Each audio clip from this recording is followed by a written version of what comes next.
ये कहानी एक पियानो टीचर की है जो अपने अजीब सेक्सुअल फैंटेसी को अपने एक स्टूडेंट के सामने रखती है और उसका परिणाम क्या होता है हम लोग इस वीडियो में देखेंगे। इस मूवी का नाम है पियानो टीचर। कहानी की शुरुआत में हमें एक एरिका नाम के लड़की को दिखाया जाता है जो कि एक पियानो टीचर है। एरिका की उम्र लगभग 40 साल से ऊपर थी और अभी तक उसकी शादी नहीं हुई थी और वो अपनी माँ के साथ ही रहती थी। उसके पिता की एक मेंटल एसोलस में मौत हुई थी, जिसके बाद उसकी माँ का ख्याल रखते उसकी उम्र बीत गई थी, लेकिन अभी भी उसके मन में इच्छाएं थे जो वो लोगों से छुपाती थी। एक दिन एरिका अपने क्लास से घर लेट आती है तो उसकी माँ उसे पूछती है कि तुम इतनी देर तक कहाँ थी। एरिका कहती है कि मैं एक वॉक पर गई थी। माँ कहती है झूठ मत बोलो, सच बताओ तुम कहाँ थी। ये सुनकर एरिका को गुस्सा आ जाता है और वो अपने माँ के बाल को नोच कर उसे मारने लग जाती है, लेकिन कुछ देर के बाद उसे अपनी गलतियों का एहसास हो जाता है और उस पर हाथ उठाने के लिए उससे माफी मांगती है। रात के सोते टाइम उसकी माँ उसके एक स्टूडेंट एना के बारे में पूछती है। एरिका कहती है वो काफी टैलेंटेड है और बहुत जल्द सब कुछ सीख जाएगी। दरअसल एना की माँ उसे जबरदस्ती पियानो सीखने में भेजती थी। उन्हें लगता था कि एना दिखने में उतना अट्रैक्टिव नहीं है, इसलिए वो चाहती है कि एना पियानो सीख जाए, इससे वो अपने टैलेंट से सबको इम्प्रेस कर पाएगी। अगले दिन एरिका अपनी माँ के साथ एक फंक्शन को जाती है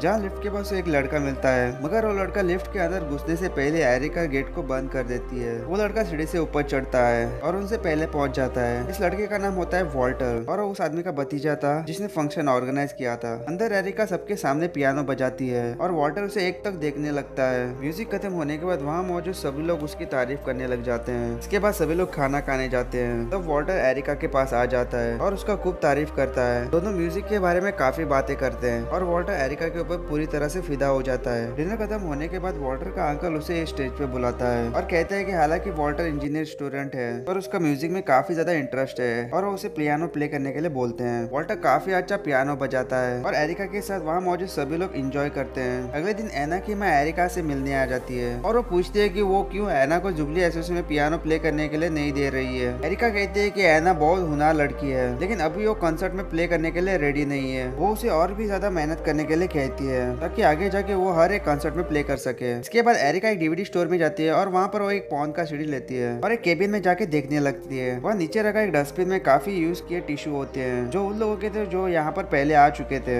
एरिका डस्टबिन से एक टिश्यू उठाती है और उसे सूंघने लगती है। दोस्तों एरिका की उम्र 40 साल से ज्यादा थी और आज तक उसे शारीरिक सुख का आनंद प्राप्त नहीं हुआ था, इसलिए वो अक्सर डीवीडी स्टोर में आती थी और पॉन के द्वारा वो अपने उस तमन्ना को पूरी करती थी। अगले दिन एरिका अपनी क्लास रहे होते तभी वॉल्टर से क्लास में उसे मिलने आता है जो वहाँ पर एडमिशन लेने आया था। एरिका उसके ऊपर ज्यादा ध्यान नहीं देती है और कहती है कि ऊपर के रूम से फॉर्म लेके भर दे और ऑडिशन के लिए तैयार रहे। वॉल्टर भी ठीक वैसे ही करता है। जब वॉल्टर की बारी आ जाते वो ऑडिशन रूम में जाके ऑडिशन देता है और सभी टीचर्स को उसका म्यूजिक पसंद आ जाता है। सब लोग उसके सपोर्ट में वोट करते हैं सिवाय एरिका के। वो उसके खिलाफ वोट करती है। वो कहती है कि उसे लगता है कि एरिक म्यूजिक के लिए सीरियस नहीं है। दरअसल एरिका को थोड़ा थोड़ा आवाज हुआ था कि वॉल्टर सिर्फ उसी के लिए यहाँ पर आया हुआ है। इसके बाद सिलेक्शन के रिजल्ट निकलते हैं जिसमें 9 बच्चों को सिलेक्ट किया था और वॉल्टर का नाम भी उसमें था। घर आकर एरिका बाथरूम में चली जाती है और बैग में से एक ब्लेड निकालती है। फिर वो अपने बॉडी में नीचे कट लगाती है और काफी खून बहने लग जाता है। तभी उसकी माँ की आवाज आती है तो वो खून साफ के वहाँ से चली जाती है। दोस्तों यहाँ पर हमें पता चल जाता है कि उसे अपने आप को तकलीफ पहुंचाकर उसे काफी ज्यादा सुकून मिलता था। अगले दिन एरिका उसी डीवीडी स्टोर में जाती है जहाँ पर वो अक्सर जाया करती थी, लेकिन इस बार उसे वहाँ उसका एक स्टूडेंट मिल जाता है जो कि कुछ अपने दोस्तों के साथ आया हुआ था। वो आपस में गंदी बातें कर रहे थे। अपने टीचर को सामने देखकर उसके फटके 4 हो जाते हैं, मगर एरिका उसे कुछ नहीं कहती। वो हर रोज की तरफ फोन की सीढ़ी उठाती है और कैबिन में देखने के लिए चली जाती है। अगले दिन वो लड़का क्लास के दौरान एरिका से माफी मांगता है, मगर एरिका उस पर भड़क जाती है और कहती है कि उसने माफी मांगने का काम किया ही नहीं है। अगली क्लास वॉल्टर की होती है और वो टाइम से पहले वहाँ पर पहुंच जाता है। वो एरिका से कहता है कि वो सिर्फ उसी के लिए म्यूजिक क्लास ज्वाइन किया है। फंक्शन के दौरान उसने जब उसे पहली बार देखा था तब से प्यार हो गया था, इसीलिए उसे करीब से जानने के लिए म्यूजिक क्लास ज्वाइन किया है। ये सुन के एरिका उसे डांटती है और सिर्फ पियानो सीखने के लिए फोकस करने के लिए कहती है, लेकिन मनी मनी वो बहुत ज्यादा खुश हो जाती है क्योंकि लाइफ में उसे किसी ने पहली बार पसंद किया था, मगर वो इस फीलिंग को बाहर जताना नहीं चाहती। क्लास के बाद वो वॉल्टर का पीछा करती है और देखती है कि क्लास के बाद वो आइस हॉकी खेलने चला जाता है। रात को एरिका एक सिनेमा हॉल में जाती है जहाँ पर और भी बहुत लोग आए हुए थे, लेकिन एरिका मूवी देखने नहीं आई थी। उसका मकसद कुछ और ही था। वो पार्किंग लॉट में जाती है और उसे वहाँ पर एक कार दिखता है जिसके अंदर एक कपल मेकआउट कर रहे होते हैं। एरिका उनको देखकर फैंटिसाइज करने लगती है और वहीं पर ही पेशाब कर देती है। तभी वो आदमी उसे देख लेता है, मगर वो बाहर निकलने से पहले वो वहाँ से भाग जाती है। अगले दिन स्कूल में रिहर्सल के दौरान जब एना की बारी आती है तब वो काफी नर्वस हो जाती है, मगर एरिका उसे मोटिवेट करने की जगह उसे डांटने लग जाती है और कहती है कि पियानिस्ट को हमेशा स्ट्रॉन्ग रहना चाहिए। ये सुन के एना और भी डर जाती है। तभी वॉल्टर उसके पास जाता है और उसे मोटिवेट करता है, जिससे एना को थोड़ा साहस मिलता है। वॉल्टर को एना से बात करते देखकर एरिका को बहुत जलन होती है। वो नीचे जाके कांच का ग्लास तोड़ती है और उन कांच को टुकड़ों को ऐना के पॉकेट में डाल देती है और चुपचाप से रिहर्सल रूम में जाके बैठ जाती है। रिहर्सल के बाद जब ऐना नीचे आके अपना कोट पहनती है और अपने पॉकेट में हाथ डालती है तो उसका हाथ कट जाता है और दर्द के कारण वो चिल्लाने लग जाती है। ये देखकर एरिका भाग के वॉशरूम में चली जाती है। वॉल्टर को पता चल जाता है कि ये काम एरिका का है और उसने जलन के कारण ऐसा किया है। वो उससे वॉशरूम में कंफर्म करने के लिए चला जाता है, लेकिन एरिका दरवाजा नहीं खोलती है। वॉल्टर ऊपर चढ़ के लॉक खोलता है और उसे बाहर निकलने के लिए बोलता है। बाहर निकलते ही वॉल्टर उसे किस करने लग जाता है और दोनों वहीं पर इंटीमेट होने लगते हैं। मगर कुछ देर के बाद एरिका उसे रुकने कहती है और उसे एक ब्लो जॉब देती है। मगर क्लाइमेक्स के ठीक पहले एरिका रुक जाती है, जिसे वॉल्टर काफी ज्यादा मायूस हो जाता है और उसे पूछता है कि तुम ऐसा क्यों कर रही हो। एरिका कहती है कि मैं तुम्हें एक लेटर दूंगी जिस पर कुछ रूल्स लिखे होंगे और तुम्हें उसे फॉलो करना है। वॉल्टर के मुंह से अभी से हवस टपकने लगा था, इसलिए वो बिना कुछ पूछे हाँ कर लेता है। तब एरिका उसे क्लाइमेक्स का आनंद देती है और वो खुश होकर वहां से चला जाता है। अगले दिन वॉल्टर उसे क्लास में पूछता है कि तूने मुझे कल किस क्यों नहीं करने दी। ये सुनकर एरिका उसे एक लेटर देती है और उसे घर जाके अकेले पढ़ने के लिए कहती है।